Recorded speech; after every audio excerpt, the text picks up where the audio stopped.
M Q M کی جو آج کل اسٹریٹجی ہے وہ کیا ہے؟ کیا اب ایم کیو ایم کا بس اتنا ہی رہ گیا ہے کہ جو ان کو صرف اتحاد کرنا ہے اور اتحاد میں رہ کے ہی ان کو پوزیشنز لینی ہے، بس یہ رہ گیا ہے ایم کیو ایم کا؟ دیکھیں ایم کیو ایم کے ساتھ ہمیشہ سے ایم کیو ایم کے ساتھ ہمیشہ سے جو ایک نیگیٹیوٹی لوگوں کی طرف سے سوال کے طور پہ آتی رہی، جو آپ بھی پوچھ رہی ہیں کہ کیا اتحاد میں ہی رہنا ہے. دیکھیں ہمیشہ جو تعداد میں کم ہوتے ہیں انہیں تعداد میں زیادہ لوگوں میں سے وہ چوز کرنا پڑتا ہے جہاں وہ اپنے آپ کو شامل کر کے اور اپنی بات کو منوا سکیں. تو اگر ایم کیو ایم کی جب بھی کبھی آپ دیکھیں جو بھی پاور آئی، کبھی ان کو 25 سیٹیں بھی ملی نیشنل اسمبلی میں، کبھی 17 بھی ملیں، کبھی انہیں 8 بھی ملیں، لیکن ان کا پلہ مضبوط تھا. 8 سیٹوں پہ بھی سیاست ادھر سے ادھر ہو رہی تھی ملک کی، اور 25 سیٹوں پہ بھی سیاست ادھر سے ادھر ہو رہی تھی.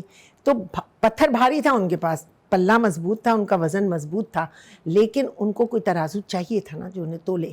تو اس وجہ سے انہیں ہمیشہ ان پارٹیوں کے ساتھ، کیونکہ اتحادی پارٹیوں کے بغیر ملک چلتا نہیں ہے. ملک اسی جمہوریت میں تو کہتے ہیں نا کہ لوگوں کو گنا کرتے ہیں تولا نہیں کرتے. اچھا، اس میں گنتی ہوتی ہے نا، آپ کتنے اور ہم کتنے. تو جمہوریت تو نام ہی گنتی کا ہے نا.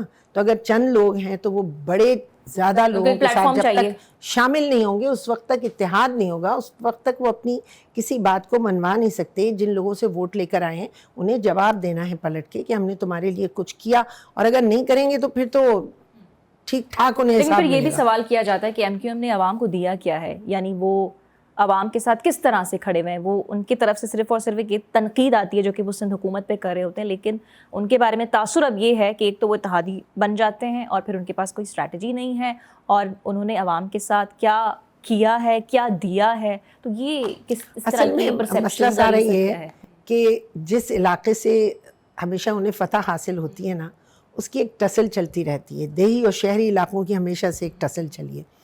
اب وہ جاگیرداروں کے خلاف اور وڈیروں کے خلاف ایک آواز اٹھائے ایسی جگہ جہاں جاگیردار و وڈیرے بیٹھے ہوں.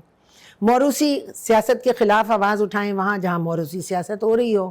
جہاں وڈیرے جاگیردار اور ان کی موروثی سیاست پوری پارلیمنٹ میں چھائی ہوئی ہو، وہاں آپ کھڑے ہو کے اپنی ایک آواز، تو نقار خانے میں توتی کی آواز کہلاتی ہے وہ. لیکن اس توتی کو کتنی اپنی آواز بلند کرنا پڑتی ہے. تو they're trying their best، but ہر دفعہ یہ ہوتا ہے کہ ان کی آواز کہیں اونچی ہوتی ہے پھر آواز دب جاتی ہے، پھر آواز اونچی ہوتی ہے پھر آواز دب جاتی ہے. but they're trying.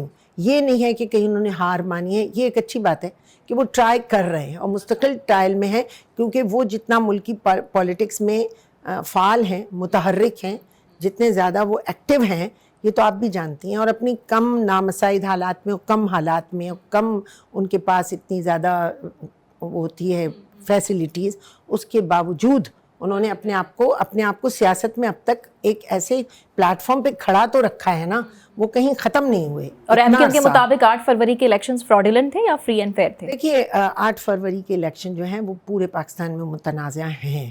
میں تو مانتی ہوں کہ متنازع ہیں، اور جن سیٹوں پہ متنازع ہیں ان سیٹوں کے اوپر یقیناً یہ فیصلہ ہونا چاہیے الیکشن کمیشن. اچھا، مخصوص سیٹس کا آپ سمجھتی ہیں کہ کچھ ہے ہونا چاہیے جہاں، اور پھر یہ کہ یہ عدالتی فیصلے ہونا چاہیے. اگر عدالت ہماری مضبوط ہو، الیکشن کمیشن ہمارا جو ہے وہ پاورفل ہو، تو ایسے کام ہی نہیں ہو سکتے. اور اگر ہوئے ہیں تو ان کی فوراً پکڑ ہونا چاہیے. تو پھر کیوں کہیں کو ذکر نہیں آ رہا؟ کہاں کدھر آپ کوئی کیسز سن رہی ہیں؟ بہت کم، خال کہیں تو کہیں پہ متنازع سیٹس پہ ایم کیو ایم نے چیلنج کرنے کی کوشش کی ہے جہاں پہ وہ سمجھ رہے کہ فراڈولنٹ الیکشنز ہوئے تھے؟ یہ پورا الیکشن متنازع ہے. تو اگر اس متنازع الیکشن میں کسی کو کوئی شکایت ہے تو شکایت لے کے عدالت میں جائے گا نا، اور کہاں جائے گا. لیکن ہماری عدلیہ بھی اس پر کیا فیصلہ دے گی؟ یہ